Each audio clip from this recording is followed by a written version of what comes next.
Eddie Hearn, press conference day about to kick off. I want to talk about what happened last weekend. Bit of a, not a great thing for boxing. Keshan Davis, De Los Santos comes in at 139.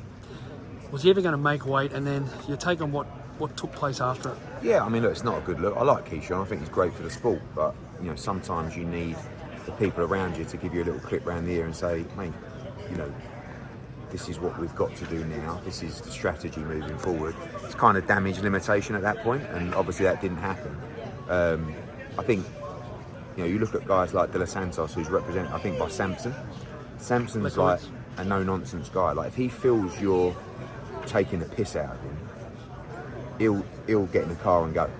And normally in that situation, it's very difficult when it's 4.5 pounds because that's a lot of weight. But also, if you don't look like you've tried, and if you've got that air of arrogance about you, Samson will just go, then it doesn't become about the money. Do you know what I'm saying? So they probably got on the scales and went, we'll give him 100 grand. He'll be sweet. Let's just get it done. Yeah, and he's like, but you look at Keyshawn and you think, that don't look like a guy that even attempted to make weight. I don't know. So, but then obviously from there, it's like, all of a sudden you're at the show, you're having a drink or whatever, you're eating popcorn, you're stuffing your face, and like, you know, you can't take advantage of the customer, the paying customer, because at that point, when he pulls out, you've got a decision. You take a refund, or you still come and support the brothers, you know, Kelvin and those guys, or you don't. And people came to support, and like, if I was looking at him, I'd be thinking, mate, you know, you don't look that bothered. He should have been devastated, but.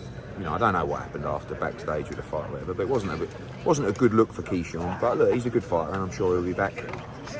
But he's now what could have been a situation that could have been dealt with an honest interview to say, I'm really sorry, like this happened, and I'm really sorry, and come to the fight and sit there and maybe get on the mic in the ring and maybe go around, see a few people. Because he says he's a businessman. Yeah. But look, he's also a young man, and everybody makes mistakes. Fast forward 24 hours later, what popped off on a network was, you know, backstage about, it doesn't matter who started on, but really it can be quite brand damaging for Keyshawn. Yeah, it just went from bad to worse, really, didn't it? You know, I don't know. Look, sometimes when you got family involved and you got, you know, it's personal, things can spiral out of control. But I don't know. Look, maybe he's going through something that's put him on the edge of stuff. Do you know what I mean? Like, sometimes if you're not in a good place, you can flip out at the smallest of things, and whether that's backstage, I don't know. But in that moment, with everything that happened, it wasn't ideal. I don't know if your phone's been blowing up, but a quarter of a mile here, Bill Haney's in. He's in Brooklyn. Has he rang you? Yeah, he rang me the other day. Told me he's in New York. We're going to meet, I think, tomorrow. What do you think of this Lopez Haney thing? Was it just fruition? Was it media hype?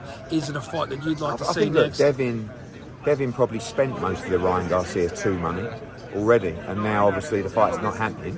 So Devin and Bill will want to get a big fight moving. So when the Ryan Garcia fight fell through, they're thinking, who are we going to fight? And obviously the opportunity to fight Teofimo presented itself. Sounds like they were all in, but Teo had other plans. What is Teo's plans? I caught up with him a couple of weeks ago. I think Keith put out a statement saying that he's got some personal issues and he's going to take some time out of the ring and that kind of stuff. So who knows? Likes wearing a PBC hat. Yeah. Who knows? I mean, Teo's Teo. I think the minute you start trying to work out Teofimo Lopez, it's going to be a long day. For Devin, though, getting past all that bullshit, if Teo's not ready for, who would you like to see Devin Haney fight next? I mean, look, it's going to be really interesting to see what happens with Boots, because I think the move to 154 is inevitable. So you've got the IBF Championship, it's going to be probably Crocker Donovan, our guys for the World Championship. Gearsoft's going to be fighting for the world title. So we're going to have a couple of guys with World Championship belts at 147. And if I was him, I'd be trying to win a belt at 147. You know, he's been an undisputed champion at 135. So now try and become a 2-division world champion. I guess that's one of the reasons Bill gave me a call. Yeah. Bill going to come to the fight on Saturday night? Yes, he'll be there, yeah. Who will he support, Hitchins or Kambosos? I don't know. Like, I think they're quite... I think I know. Yeah, I think they're very friendly with George, aren't they? You know, right? And I think he's been having his back and forwards with Richardson.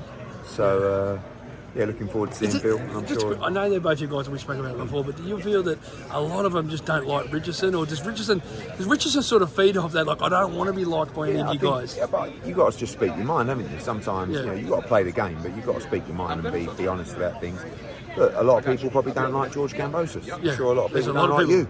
No. A lot of people don't like me. No. It's just the way that the cookie crumbles, isn't it? Us. So, but you got to be real with it. And look, I like both guys. Sometimes when you're working with two guys, you just give them the opportunity and say, guys, it's over to you. And that's what this fight's all about. It's a great fight.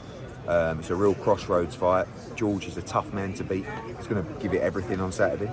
And for Richardson, it's a chance to, really make a statement as a star in the division and also in American boxing.